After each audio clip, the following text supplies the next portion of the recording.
esse daqui lá, porque daí o que vai acontecer é o seguinte. Ela vai começar a chocar os dois ovos no mesmo dia. Esse daqui já faz 3 dias que está aqui. Para não nascer com diferença de muitos dias. Uai, você pode fazer isso com ovo? Claro que eu posso. Ele não vai morrer? Não, o ovo não.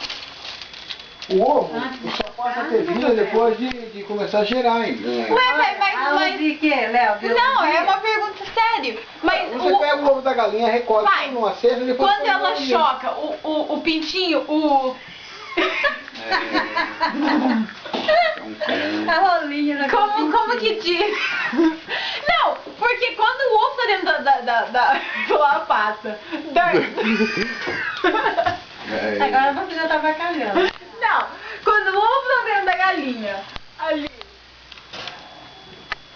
o ovo é ovo puro. Daí o macho vai lá e coloca os sperm dele. Não, o esperma, ele copula nela, é antes de o ovo nascer. É, porque vai lá na... Não, que vai esperma agora se o ovo já botou, né? Não, conta dentro dela, mas agora que ele já botou, o esperma já tá ali dentro. Mas não gerou ainda, não começou, não teve calor suficiente para ele gerar. Então o esperma fica ali por um Fica tempo. 10 anos, 1 ano. Não, ali não tem mais esperma, Nayara. Ali já tá, o embrião já tá formadinho. Tá formado. Agora ela só vai sentar em cima pra gerar, entendeu? Tá, então se você deixar ele fora... Se eu pegar esses 2 ovinhos, pôr numa sacolinha e levar pro Brasil, pôr num canarinho lá, nasce lá.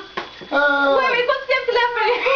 Cala a boca. Quanto tempo? O ovo fica ali, um embrião, até ter uma temperatura certa pra começar a gerar. Mas ele não morre? Não, Ué, então se colocar na geladeira, ele... não, daí também não, né?